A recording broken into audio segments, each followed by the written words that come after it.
All right, ladies and germs, welcome to Footnotes and Endnotes podcast. This is your Communist Radio Hour. My name is Uriah Mark Todorov, aka the Inverted Form. And my name is Owen Gilbride, aka Owen Gilbride. Owen, do you have any secret pseudonyms that you want to share with the audience? You've been on the internet for a long time, so I'm sure you have many different handles, but they're probably all top secret.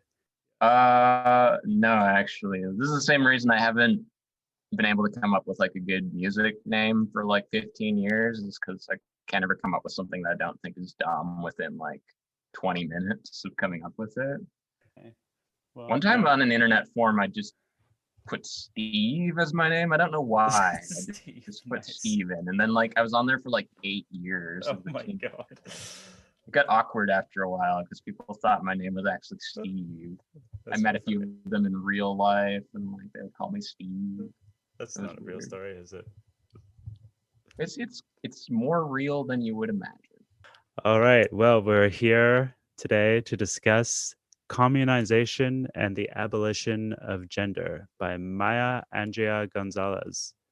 Another essay from the same reader that we were reading from last week, or the week before last. Last week was our special interview episode, but the same reader, Communization and its Discontents, and edited by Mr. Benjamin Noys. So we're reading about gender theory and gender deconstruction. The author of this article is the same author as the article from Endnotes 2, Notes on the New Housing Question, as well as the essay from Endnotes 3, The Logic of Gender. What did you think of the essay, Owen? How would you rate it? I enjoyed it. This felt like a very good introduction. It builds a lot off of the other Endnotes essay that's in this collection, What Are We to Do, which we talked about 2 weeks ago. I felt like similar to that one, where it kind of just more hones in on like the central question of communization theory, like what is it actually? It kind of like starts from the same position and then like further narrows in on like that with relation to the gender construct.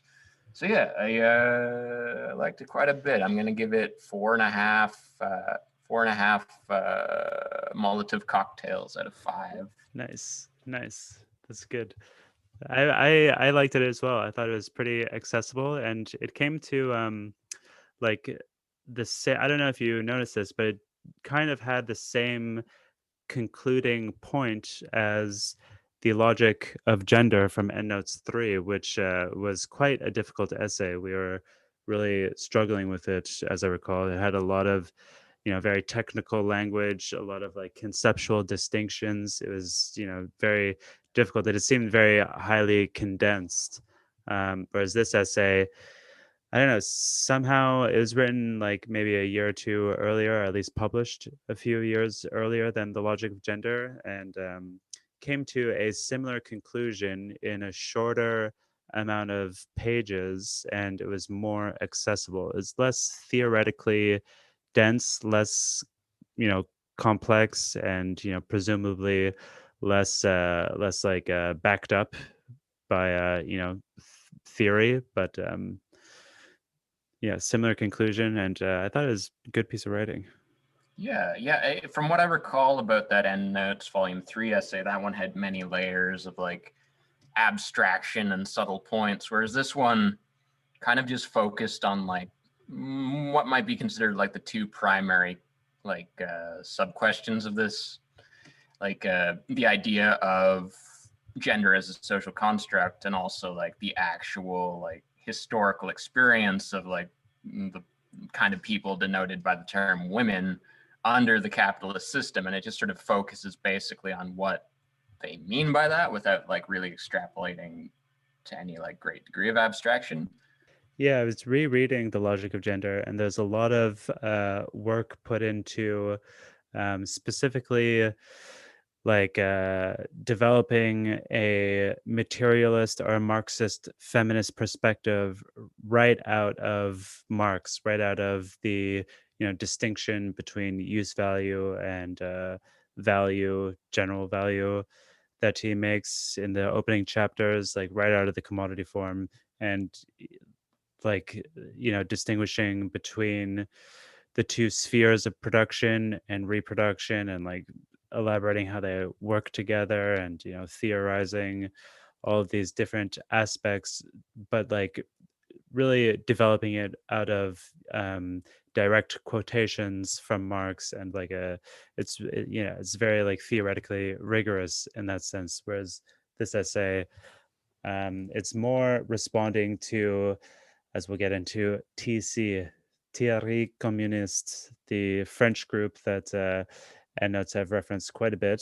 Their first volume, which we have not read, is basically like translations of essays of theirs. It's, I guess, like a long-running French communization group slash journal. And they're, according to this essay, one of the few communizer groups that have actually taken the time to, theorize gender, even though it is done lately in their career. And, the author of this essay finds some certain inadequacies in their theorization. They, at least to their credit, took the time to do so. Yeah, so let's get into it. The first section of this essay is kind of, it really develops off of, as you said, Owen, the essay from Endnotes in this same volume, and takes a little bit of time to actually describe what communization means, and like kind of lay out like some basic premises of how the communization revolution is supposed to work and how we should think about it. Do you have a quote that you want to read to give us a bit of a grounding here? I do. I'll say to start off, like I think in the Endnotes essay, "What Are We to Do?" they talk about how communization is something that's defined more in a negative sense, where for various reasons they don't think that it's possible anymore for the working class to unite in a positive way, in the sense of like, forming workers unions or like some sort of like unified identity. And rather, like, communization has to be this sort of negative act of realizing like what social constructs and like perceptions have to be undone in order for a revolution to happen at all. And this specific essay takes it a bit further, and it points to like the gender relation, the relation of men and women, as being fundamental to the capitalist class relation, as being central to it, as being not some like eternal biological truth of like the human species, but rather a construct that like reproduces the capitalist class relation in many ways. So basically what's being laid out here in the idea that gender is a social construct is the suggestion that, yes, there are certain kinds of humans that carry out a certain biological function, or more specifically, have the potential to carry out a certain biological function. And because of this, within the capitalist system, all of these people who fit this sort of descriptor are placed into a category. They're placed under a certain set of constraints. There's a lot of other sort of auxiliary kind of like rules and stipulations and social expectations that are placed upon these individuals that don't correspond to any sort of biological necessity or anything to do with their particular beings. Right. Yeah, I think it's important here. It's worthwhile going over just what the communization vision of revolution is, just so that we can like properly understand how gender fits into this. It's pretty simple equation here, but basically communization is saying that the revolution as it exists in this particular theoretical framework is the abolishing of all divisions within social life. Gender is obviously a division within social life, therefore it also must be abolished. So then if like getting into that, what gender means historically, it it's like very key to reproducing the entire social totality, like the labor force and everything. So um as it is posited here, it is really like the fundamental social division that exists in that is pervasive in all forms of society. So it is the key social division that needs to be abolished. I'll read a little quote here because I thought it's pretty interesting. Um, we cannot wait until after the revolution for the gender question to be solved. Its relevance to our existence will not be transformed slowly, whether through planned obsolescence or playful deconstruction, whether as the equality of gender identities or their proliferation into a multitude of differences. On the contrary, in order to be revolution at all, communization must destroy gender in its very course, inaugurating relationships between individuals defined in their singularity. It's kind of interesting claim there. It's a bit hard to make sense of what exactly that means. Um, Destroying gender in its very course, inaugurating relationships between individuals defined in their singularity. I mean, I guess it basically means that under in a communist revolutionary society, we wouldn't be relating to each other as one gender relating to another. We'd be simply relating to each other as individuals on an equal footing. Um, and rather than like, I guess this really parallels some things from the essay from Endnotes 3 on abolition of race, which is very critical of like anti-racist praxis that sought to like affirm racial identities. So too, this quote seems to be critical of like affirming like a proliferation of gender identities, and like we all kind of know what that looks like in contemporary society. um but yeah, rather than like just inventing more and more genders that we can be categorized under, the idea is to and like affirming these different gender identities, and saying that we're all different but equal. The idea is to abolish them all, because the idea, I mean, the communization idea of of a revolutionary society is not to have any distinctions in society, rather than like infinite distinctions, rather than like these infinite divisions of people, these class or social categories. The idea is to get rid of all of them so that we can all be united.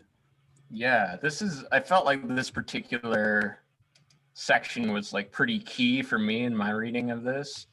Because I think like a common sort of like criticism or fear, I was thinking about this today, that when you're talking about things like the abolition of gender, the abolition of like racial like identity, or like concepts like the nuclear family, which the nuclear family they don't get into here at all, but it's something I've heard, like, oh, we need to get rid of the idea of the nuclear family.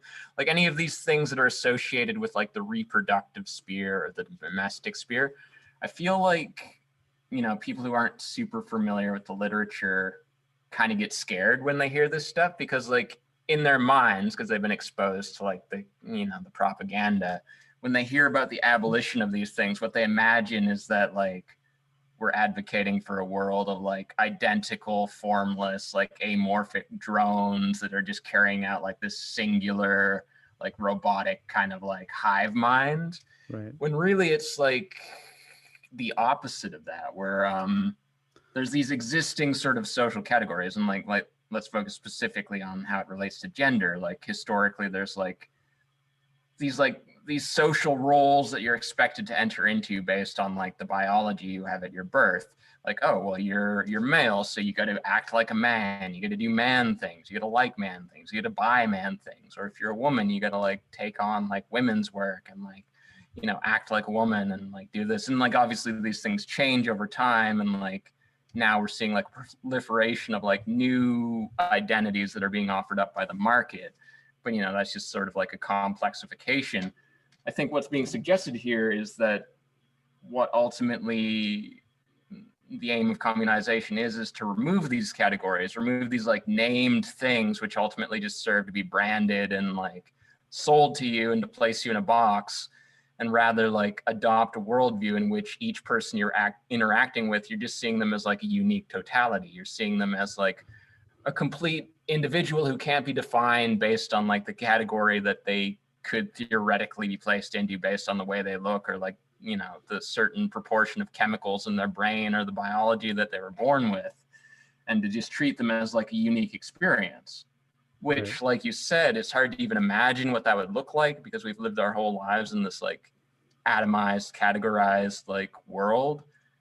But, you know, when I hear it, it does seem like, yeah, something I would like to aim for, as hard as it is to imagine currently what that would look like. Yeah, I think something they said is very important. You know, sticking with this idea of like, you know, the society where we all like drones with essentially homogenous identities, like proliferating um, a variety of gender identities is not really doing away with that, because like capitalism, as we all know, is capable of dealing with extremely complex like varieties of data. So it's not really a challenge, as we can see from the contemporary like culture wars, for capitalism to account for the affirmation of racial identities, of sexual difference, of gender difference. It's easily able, like neoliberal capitalism is easily able to account for all of that and like assimilate it. So this like proliferation of identities, this complexification, is not nearly complex enough, and it never could be. So like that you know approach to like affirming gender difference is not really going to be able to do anything other than play into the hands of the regime that is, you know, dominating uh, like people with different gender identities. And the way to actually undo that is to get rid of all divisions, so that you know like capitalism would still be able to deal with one homogeneous lump just as well as it is able to deal with like a bunch of people. But I guess the idea of getting rid of all division, as it is said here in this quote that I just read, is to inaugurate relations between individuals defined in their singularity. So as you said, Owen, like the idea then would be to, every time you're interacting with somebody, it would be like a unique kind of interaction.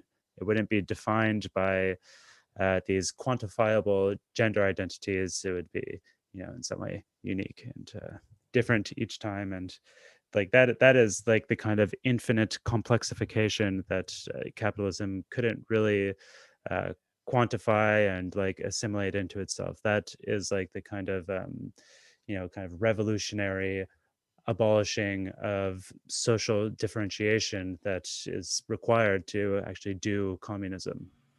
Like, I am deeply wary anytime that I hear about like capitalism doing something progressive, because like it only does anything progressive insofar as it serves its own interests. Yeah. There's a point made later on in this essay, and like I hope I'm not putting words in the author's mouth, but like they talk about how at certain points in the early 20th century, late 19th century, owing to like, you know, immigration to North America, in certain parts of Europe, there was actually like a quite significant population decline, and there was a fear that this would lead to like, you know, the collapse of society because there just wasn't enough people. So there were these like pro-natal like social movements. Even a lot of the early feminist movements were like encouraging women to have lots of babies because this was, I mean, the feminist movements, maybe they weren't doing it for capitalist reasons, but like it was in the interests of capital to build up its like working population again. So there was this proliferation and promotion of pro-natal movements. Whereas if you fast forward to the last few decades, where there's this massive surplus population, there's an overabundance of like workers and not enough work because so much of it has been automated. Rather you see like the proliferation and the promote of the idea of not having babies, of only having one kid, of, oh, don't have a kid, don't get married, go pursue your career. Even the promotion of lifestyles which would lead to not having children. I think there's a suggestion that like insofar as capitalism promotes it, it's not because it's interested in actually like giving people more freedom to pursue what like feels intuitively correct to them. Rather, it is now in the interest of capitalism to find ways to encourage people to have less children. And that is like the primary driving force behind like his promotion of these things, not social justice, not like tolerance, not the interests of the individual, but a self-serving motive. Right. Yeah, I think just to clarify something, when you're talking about like capitalism doing things, you're not really talking about like this kind of anthropomorphic system choosing Certainly to not. make decisions. It's about like logical pathways of least resistance. Like capital is always going to um, do what is most profitable to it, do what is most economical in a kind of Foucauldian sense of like a distribution of power, like what is easiest for it to, like the road that capitalism is always going to take is the one that leads to the most profit at the least expenditure of energy. The whatever social arrangement is most efficient and economical. So like these kinds of like pro-natal movements and like anti-natal movements that arise as a result of economic processes and like globalization and whatnot. It's not like some agent thinking about it. It's like you have to think about how ideology functions and how like this is just a great argument for the base and superstructure and how our thought processes are really determined by the material forces that structure our world. So like ideological movements like pronatalism or antinatalism, they're going to arise seemingly spontaneously from the brains of individuals, and they're going to spread on that kind of basis, but they're also going to be overdetermined by the way the world works. And something that we've said like many times on this show in relation to this idea of surplus populations is that it really explains why you have like billionaires like Bill Gates and Elon Musk and Peter Thiel stressing out about this supposed like overpopulation problem, is because they're fully enmeshed in the capitalist system. They cannot think outside of its terms, and they do see that there's a surplus population that cannot be figured into the economy. And for them it is a problem. So instead of thinking about ways of undoing the economy, they think about things like eugenics or like fleeing the planet. Even while like ideological processes kind of arise spontaneously as the result of these kind of like as the result of the logic of capital, it is still it still can be manifested in individuals, and individuals can still be like the torchbearer for these kinds of they're really just like absolute fucking simps for capital. Well put, well Yeah. put. And that is an important point to make. Sometimes it's linguistically easy to sort of anthropomorphize capital and to like frame it as like this evil like sentient god force or something, when really it is like just like sort of an emergent like global tendency of individuals acting out like kind of a logical like framework. And it is important to acknowledge that like it is just something we do out of linguistic convenience, because I think if you start to take this idea too seriously, that there is like a capital that's calling the shots, that leads to all of these like reactionary conspiracy theories about the Illuminati or a secret cabal of certain groups of people who are like secretly guiding all of this, when clearly it's just this like blind mad like logic that's kind of like overtaken the planet. So the first section, past the introduction, is called The Construction of the Category of Woman. Do you have any quotes that you want to read from here? Woman is a social construction organized within and through a set of social relations, from which the splitting of humanity into woman, man, and not only female, male is inseparable. Sexual difference is given a particular social relevance that it would not otherwise possess, a fixed significance within class societies. And when the category of woman comes to be defined by the function that most, but not all, human females perform in the sexual reproduction of the species. Class society thus gives a social purpose to bodies, because some women have babies. All bodies that could conceivably produce babies are subject to regulation. Women become the slaves of the biological contingencies of their birth.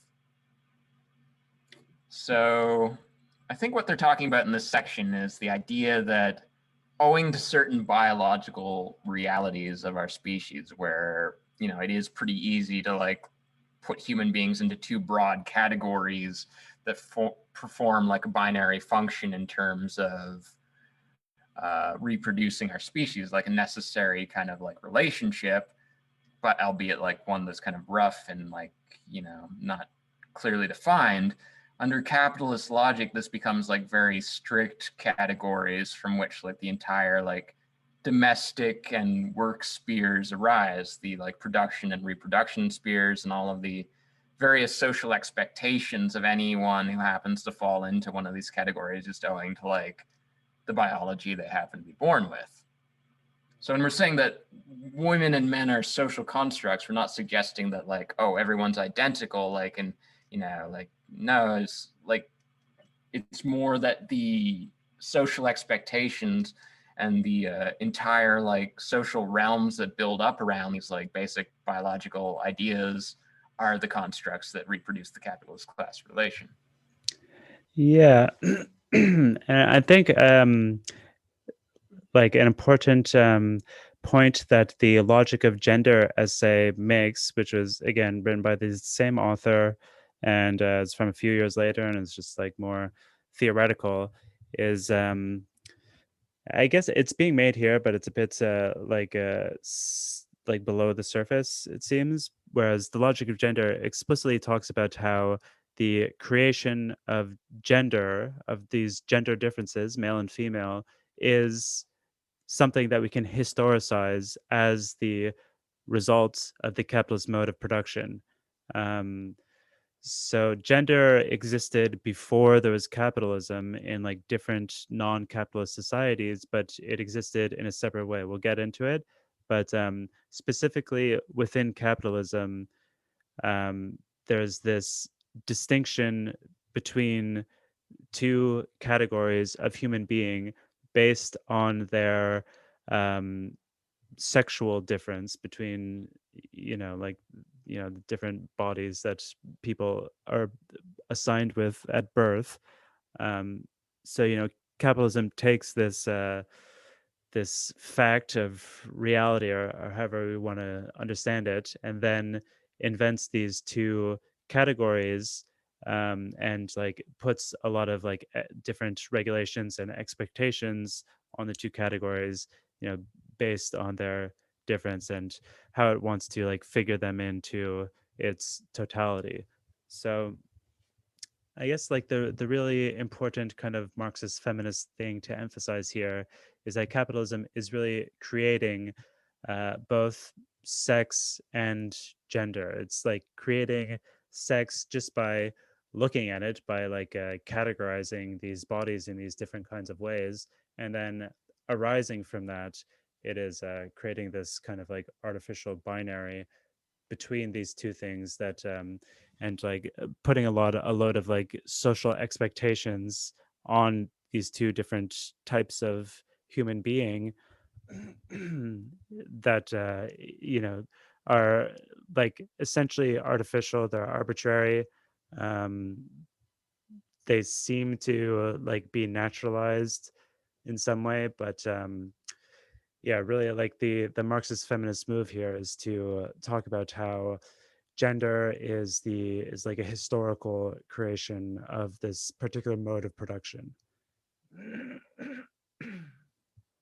So it's probably useful at this point. I don't know if it's on this page or later, but like the author talks about how like gender or like men and women existed under different like economic systems, particularly slavery and like a kind of feudal vassalage system.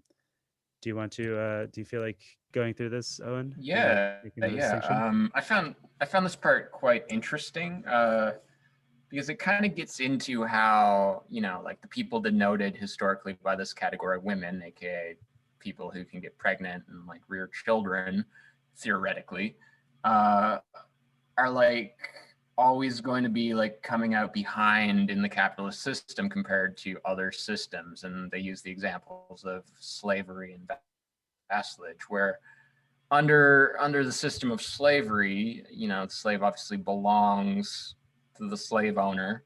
The slave owner sees the slave as his property, so like he wants to take care of his property. So if one of his slaves gets pregnant, it's his duty to like make sure that they're taken care of and they're fed in their house, because like it's his investment, it's his tool from his perspective, and like it's his duty to take care of the things that he owns, like much in the same way that someone has to take care of like a shovel or a backhoe or whatever. Right. His like economic prerogative that he needs to like maintain his equipment. Yeah, yeah. And then under like the feudal system, you would have like entire villages of like, farming peasants who were essentially growing their own food, raising their own livestock. They were kind of living like closer to nature, so to speak. They were like taking care of their own reproduction. And the landlord would extract his cut by force, so to speak. Like he would interact with like the male head of the household and demand like a certain quantity of, the harvest, or like the meat he produced or the eggs he produced or whatever. And obviously, like if he was a smart landlord, he would never take so much that like the peasants would starve to death, because it's in his interest that they continue producing food and livestock for him. So he would only ever take enough that like they could continue reproducing themselves. The women in this situation would not be directly interacting with the landlord. They'd be living in the village.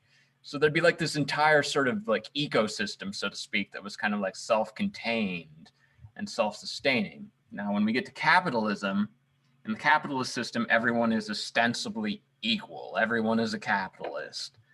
But the actual reality of the capitalist system is that there's going to be certain people, the capitalist class, who are significantly advantaged, who have significantly better access to resources, and they use this access to resources to further bolster the position in the system by hiring people who are not as advantaged, members of the working class, to work for them. They extract surplus profit from their labor, and they use this to advantage their own social position. So they're kind of like this parasitic class that's continuously siphoning off more and more energy. But all that to say, in the capitalist system, because everyone is ostensibly equal, even though in reality there is this huge difference of actual like position in the system, it's considered everyone's individual duty to take care of their own so-called domestic needs, like feeding themselves, sleeping, having children, the reproduction, so to speak. The capitalist only interacts with the worker as like a boss. He's paying him to do a job. He's paying him to do a certain task. He's not concerned with how the worker takes care of everything else that's actually necessary for survival, like eating food, getting enough rest, having shelter, etc., etc. That's all like considered the worker's own duty. So Right. all that to say, because of this, women are uniquely disadvantaged under capitalism, because the reality is that if you get pregnant, if you have a child, especially like historically, like 100 years ago, you can't really focus on your career if you're pregnant, if you have a young child, if you're breastfeeding them, if you're taking care of them while they're still very young and vulnerable and unable to work for themselves. So if you're of the class of people that gets pregnant, you're not going to be able to focus on, working and developing work-related skills the way that people designated by the class man are able to. So what you see is that women are maybe able to work for a few years when they're young, and then they get pregnant. They have to take care of their kids. They don't return to the workforce until years later, in their 30s or 40s. They don't have nearly the same like career skill set that men have. Men typically have advanced quite a bit in the workforce and like are better off. So this is in large part why you see from the logic of capital this like continuous playing out of women having like worse jobs, not advancing as far enough, not getting paid as much, because they are biologically disadvantaged by the logic of capital. And this is inevitable unless you get to a point of scientific development where you're just growing babies in vats. Right. Or you abolish the wage form and like wage work. I mean, that's probably the one that I'd lean towards myself. But I know there's certainly some like technocrats out there who are like eyeing the former pretty hard. Yeah, true. So she actually in this essay talks about that phenomenon of like women's like their work trajectory over the life. She puts it in terms of like an M-shaped graph where from their like youth they go up in terms of employment, and then they get around the age where like women are statistically likely to have babies, and then they go down as they're not employed, like taking care of the children, and then later in their life they go up again and then down at retirement age. So it's kind of like an M-shaped like work trajectory. But yeah, I think the point that I would make here is relating to what I was saying earlier about the Marxist feminist kind of perspective on all of this, and like this pretty bold claim that capitalism kind of like invents gender is like under these different types of economies that existed prior to capitalism, like feudal kind of vassalage economy and a slave economy, which are, I guess, the two main economic forms prior to capitalism. Um, like gender functions in a very different way. So you still have, terms like man and woman, and you still have like a same kind of like separation of, activities based on people's sexual difference. Like under vassalage, it's actually like traditionally it's really the woman who does most of the work at the farm, like growing crops, and the man does more like hunting and gathering kind of stuff. This is under like a somewhat developed like feudal system, not under like a hunter gatherer kind of system.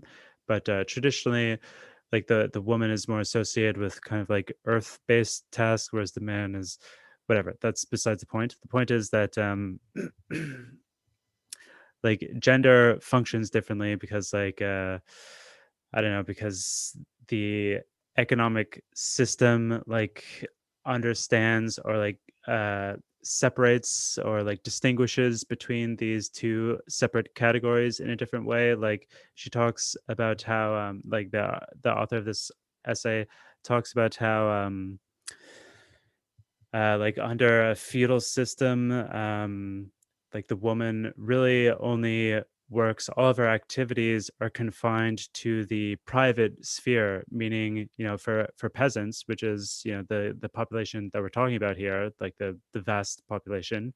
The private sphere is the maintenance and sustenance of the family and the household, meaning all of the like growing of the crops and whatnot. Whereas the man, their activity is going to be in the public sphere, meaning like going to the market or dealing with other people, anything that has to do with going beyond just maintaining the household. And she what did she say about how like things pass through the man? uh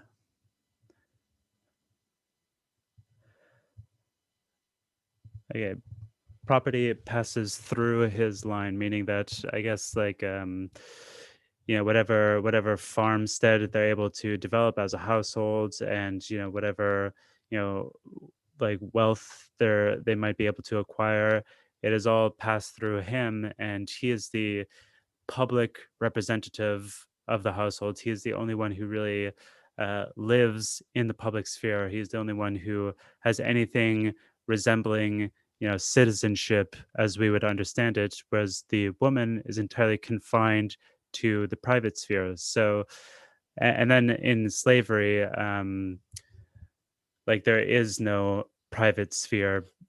Like the entire life of the slave it exists in the public, in the sense that they're property. They don't have any like private moments, and everything that they're doing is for trade in some sense. Like they're not producing anything on their own. They don't own anything that they produce. Whatever they produce, as like farmers for example, goes to it belongs to the slave owner, and then the slave owner gives it back to the slave in order to keep the slave alive. So there's this, I guess, because these economic systems are different, and even though there's a distinction, like a sexual distinction, and like the categories man and woman obviously existed in like medieval times and like in antiquity, in these kind of slave owning times, like there's some kind of difference between how gender functioned compared to capitalism. In capitalism, man and woman are ostensibly equal. They're both uh, they like their reproduction both occurs in private, and then they're both equally able to go to the public sphere, meaning the workplace, and earn a wage in order to reproduce themselves. So yeah, I guess I'm just trying to make sense of this claim that the author makes. I think in it's not even in this essay, so maybe there's a waste of time. But in the logic of gender, she is talking about how like gender is invented under capitalism, which is not to say that it's invented whole cloth, but there's a like distinction between how gender roles function under different economic systems. And like as a Marxist, she really wants to historicize it, and understand these kinds of distinctions as historically contingent on the mode of production that is operative at whatever given time.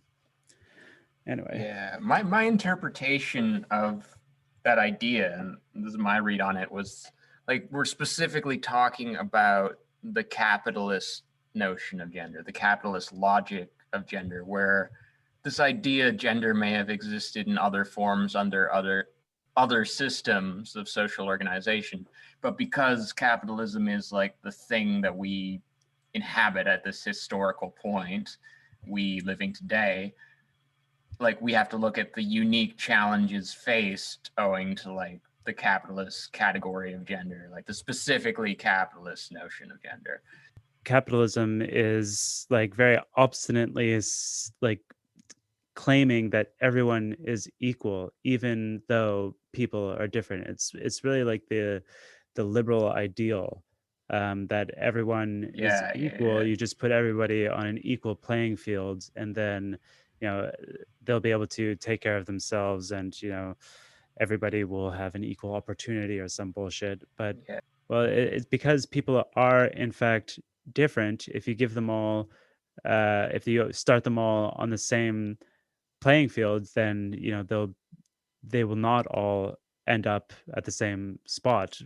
You know, people have obligations due to their sexual nature, that they cannot help. They can't really do anything about, and because they are not accounted for under the capitalist logic, which is that everybody is equal to earn a wage, everybody is equally able to go and sell themselves as a commodity on the market, and thereby earn a wage and reproduce themselves.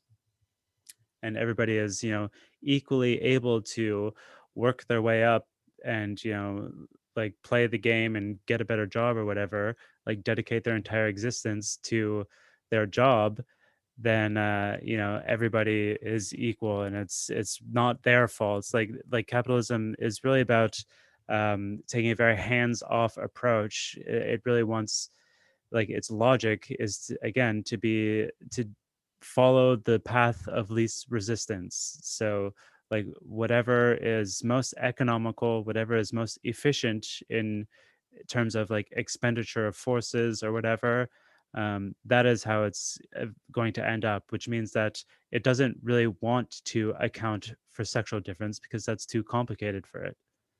Oh yeah, I will just add on here because I'm looking at the text of the essay, is that as I said, we're not really going to get into the nitty gritty of it, but basically, like, endnotes are, you know, pretty heavily indebted to this group TC, Theorie Communist, and in this essay, she's referencing them quite a bit as one of the few communization groups that actually, again, takes the time to theorize gender, but relating to everything that I was trying to articulate about how um, like this gender construct is like an invention of capitalism. It is something that capitalism creates. Um, like her critique here is that TC failed to explain the ground of the construction of women in capitalism. They do have a provocative theory of how women's situation within capitalism changes according to the unfolding contradictions of that mode of production. Uh, So yeah, that I mean, I think it's important for a Marxist to historicize whatever phenomenon they're talking about, because it's a materialist philosophy that is grounded in this idea of historical materialism. So in order to like avoid being an idealist, you need to like really talk about how whatever social category, whatever it is that you're talking about, arose out of like concrete historical circumstances. And for this author, it seems to be very important, both in this essay and in the logic of gender, to concretely historicize the moment in which gender arose out of capitalism, even though again that's kind of a weird claim to make, because at least on the face of it, because obviously gender existed before capitalism, but it just needs Yeah, to be yeah, understood in a different way. And just going off of the quote that I was reading, it's actually the same paragraph where she talks about what you were talking about, of this phenomenon of the pro-natalism and the anti-natalist movement. And you can only really make the kind of claim that she is making, that those ideological movements were the results of, or were caused by, were determined by real material economic social forces, if you actually go back and look at the history of these things and like chart how they unfold in a specifically materialist kind of sense.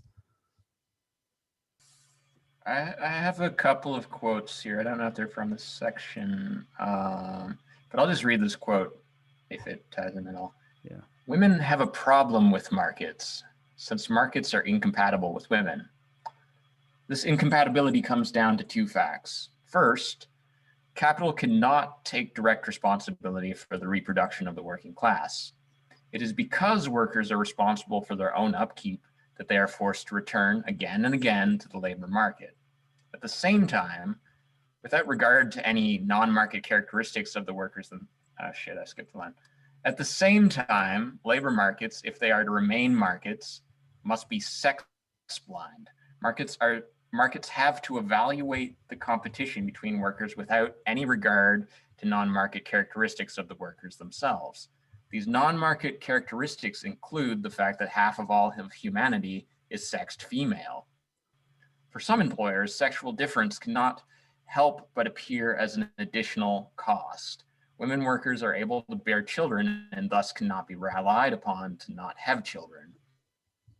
So I think something they lay out, and I think it's in this section, is that, this is something we've been talking about, but like you can see a lot of sort of the like institutional sexism of capitalism is a product of this kind of like blind profit-driven logic, where if you're looking at potential employees, if you have two employees, one's male, one's female, both the same age, both the same skill level, like two young people, but one has this potentiality to get pregnant, which would probably take them out of the labor pool for a long time, it's seen as being a disadvantage to hire that person.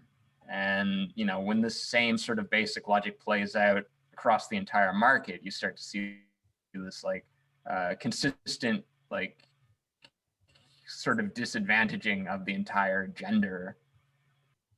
Right. Yeah, I think it goes back to what we were talking about with regards to liberalism, is that capitalism is just, it's like fundamentally liberal in the sense that it really like is obstinately claiming that it gives everyone equal opportunity. It does not have any regard. It doesn't give any special favors to anybody based on whatever difference they might have. But in fact, that is actually sexist because people have differences that need to be accounted for. People are disadvantaged with respect to the market, so that kind of liberal, that kind of liberalism where you're not acknowledging any difference only advantages men.